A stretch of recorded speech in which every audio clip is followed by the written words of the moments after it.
Hey guys, how are you doing? Today in this video, we are going to talk about biogeoengineering. Imagine a technology so powerful that it could cool the planet just by reflecting sunlight. It is popularly known as stratospheric aerosol injection, a climate solution on the edge of science and ethics. So let's begin our discussion. Let's talk about what is exactly SAI, stratospheric aerosol injection. It in SAI. What is done actually? Aerosols are injected into the atmosphere. Are injected into the atmosphere deliberately, right? Atmosphere. Why it is done? It is done so that they could reflect sunlight, okay, and thereby cool the earth, right? So what is aerosols? First of all, let me discuss with you what exactly is aerosol. This is very important topic for your civil services examination. Aerosols are suspended tiny particles. By definition, they are suspended tiny particles, tiny, or if you want to write it clearly, tiny solid or liquid particle on the gas, right? Tiny solid or liquid particles in the air or in gas, particle in the gas or air, basically, right? Example of gas is air, right? Example, for example, there are dust particles, okay, there are salt, salt s, fire s, for example, there is fire s.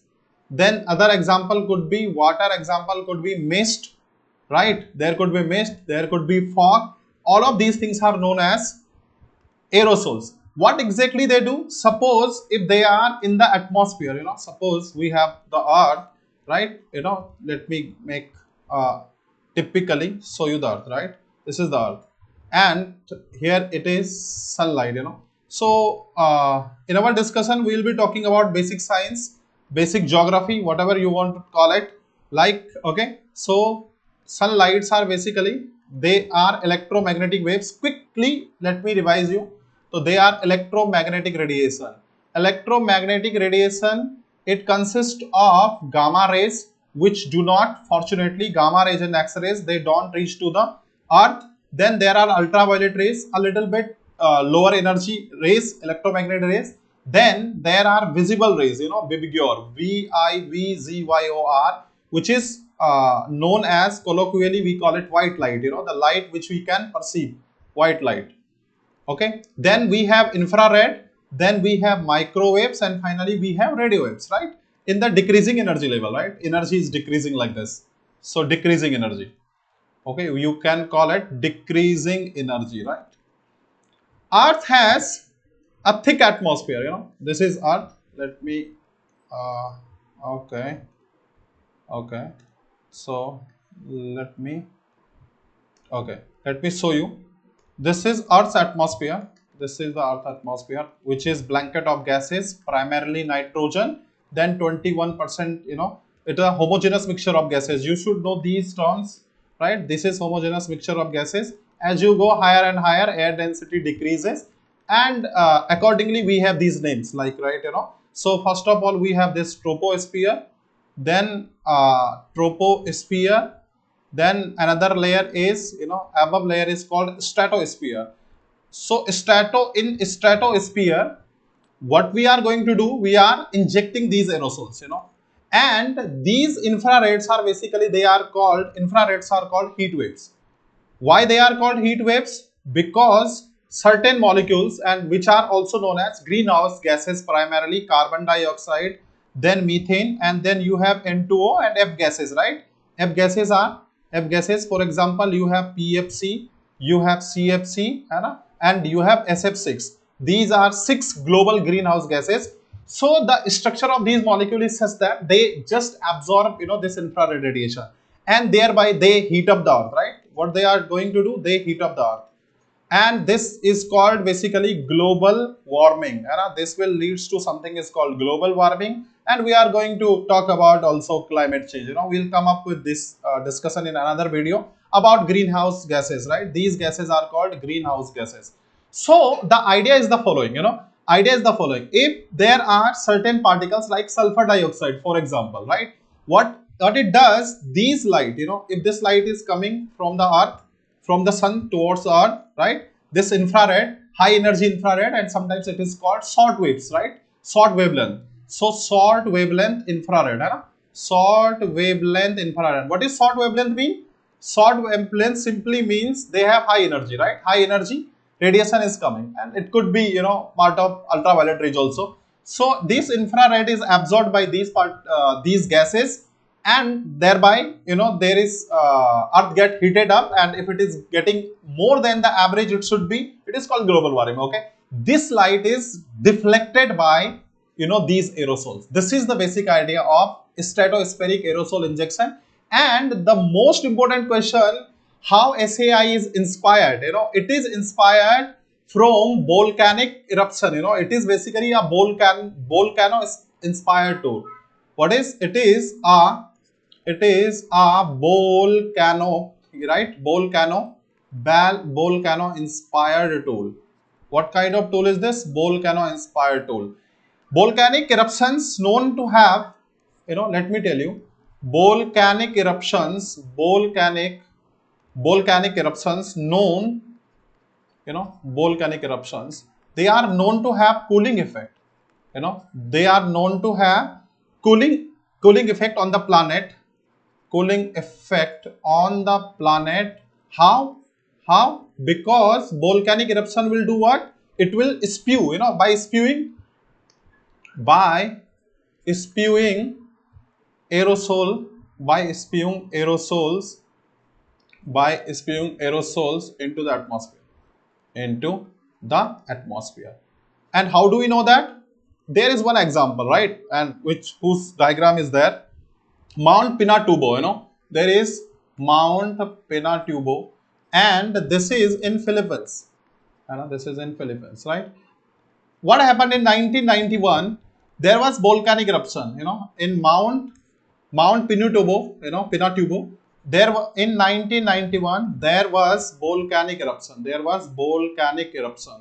And in this eruption, what happened? Massive amount of sulfur dioxide was injected into the atmosphere.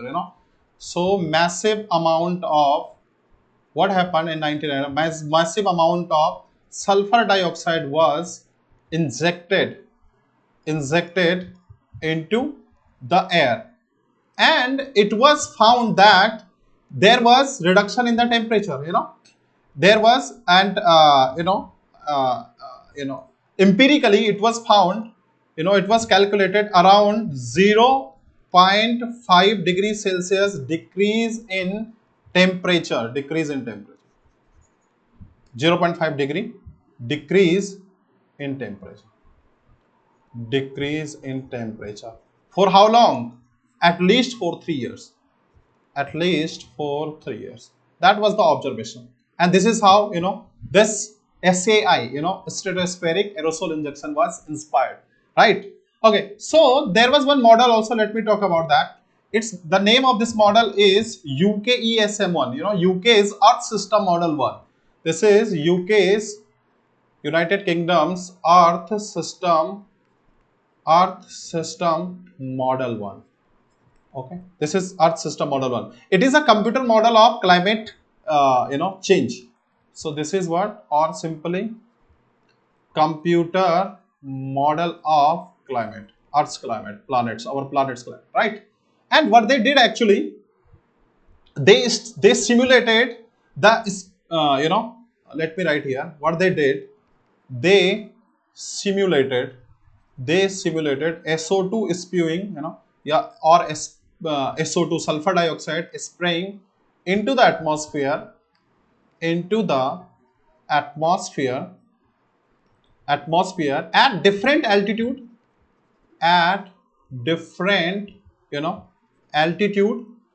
different latitude, right, and at different season. Okay, different season. This is what was the experiment was all about, right? And what was their findings? Their findings were interesting. So let me write, this is what they did. So what we can do, we can keep this here, okay, and let me keep this here. This was the, just a minute, Let me keep it there. That was the experiment, that was the experiment. And let me write out the findings. Their findings were very interesting, what was the findings of this experiment was, they found 12 millions of 12 million tons of sulfur dioxide per year is going to bring down, and it will bring down 0 point, it will bring down 0.6 degrees Celsius temperature, and what they found on average, that is an average value, by the way, for 1 degree. And they found, if you are spewing or spraying 21 million tons of sulfur dioxide per year, it is going to decrease, or it is going to bring down average temperature 1 degree Celsius. This is the finding, amazing finding, by the way.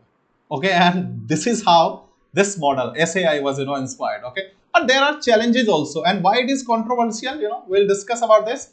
This is basically, first of all, let me talk about, this is, keep this here, these are sulfur dioxide. There are two parts of this story. One part is what are the challenges first, and why it is controversial, so we are keeping this video very short. So if I were to write challenges, what are the challenges? Okay, so if we were to talk about challenges, there are certain challenges. For example, we don't have those specially designed, aircrafts, right? Low altitude injections are basically low altitude injection of obviously aerosol, is practically possible, is practically feasible. Okay, it is good. We have those kind of aircrafts available with us, but there are one problem, low height simply means low height injections. For example, injection have two things basically. Okay, stratosphere is around 12 to 15 kilometers around polar region. It is going to be effective, effective only around polar region, effective, at equatorial region it is not effective. At equatorial region, you must have done basic geography course, at equatorial region, stratosphere is as high, stratosphere is as high as 20 kilometers, so it is going to be more pronounced around, polar regions, that is one problem. Another problem, if we were to discuss, at low altitude, what is going to happen at low altitude? For example, okay, these particles are basically, they are caught by these aerosols will be caught by clouds, okay, and therefore they will be washed away with rains, and you must be away with rains. Okay, and you must be aware of the fact it is going to cause a very serious problem, which is called as acid rain. It is going to make rain very much acidic, which is a serious problem, very serious problem, right? Because sulfur dioxide, for example, this sulfur dioxide is going to react with rain, and you are going to get precipitation with H2SO4, maybe it is rain, fog, sleet, hail, stone, anything, for that matter, right? So another challenge is what? This is one part of the challenge, Another challenge is, for example, for higher altitude,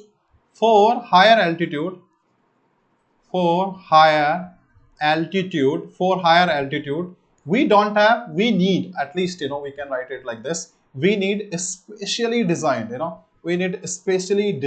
aircrafts, right? Those which can take, these aerosol to those heights and spray them, right? So that is the one more problem. This approach is it can be very expensive, very expensive. It might require huge, investment, huge capital investment. It could also huge investment, right? And it could also take a lot of times, maybe 10 years or 12 years down the line, 20 years, many decades maybe down the line, right? That is one part of the problem down the line. Right? These are the challenges. So Okay, some people say it is, it is controversial also. What is the controversy? Any guess? Any guesses? What is the controversy? Controversial. Why it is controversial? Why it is controversial? This approach is not fully understood. In one line, if we were to talk about, for example, just a minute. Okay, so this approach is not fully understood. Okay, you don't know. One country is spraying, and everyone is getting, benefit, or maybe, weak, repercussions. So not fully understood. Not fully understood. Nobody knows how it is going to work. Not fully understood. Okay. All right. So it can alter. It is basically weather phenomenon. No? It can't change, or in other words, you can say not addressing root cause of the problem. This not addressing root cause of the problem, right? Root cause of the problem. And therefore some people are also saying that what it is going to do, they can make countries, it can make countries, at least you should write can make countries. I'm not writing everything, but it can make countries complacent, countries complacent for fight against climate change. Fight against climate change. We have COPs going on. We have Kyoto Protocol. That was the story back into 1997 up to 2005. It came into effect. Then we have Paris climate change, and so many, right? Then it can cause delayed recovery of, people saying it delayed recovery of ozone. Again, very big problem. Recovery of ozone. We are into that Montreal Protocol, in which we want to phase out all the ozone depleting substances, right? It can cause, obviously we have talked about acid rain. Acid rain is another problem, right? And it have differential, which we have discussed, differential heating of atmosphere of earth, basically. At polar region it is more pronounced rather than around equatorial regions, for example, right? Around tropics, warming will be more, pronounced, right? Okay. So this solar geoengineering is not well understood. So some people say that this solar geoengineering is not well understood. It is not very well understood. Okay. All right. Okay. So this is the idea of this video. And so we wind up this video today. I hope you enjoyed it, right? So in nutshell, stratospherical aerosol injection remains a promising yet uncertain, right? Uncertain tool in the climate change, right? So it is not the question about can we, but it is also the question about should we. So you need to think about all of these things. So we wind up this video. And if you like the video, so don't forget to hit the like button. Don't forget to hit the share button. And if you really like the channel, do not forget to subscribe it. Thank you so very much. Till then, goodbye.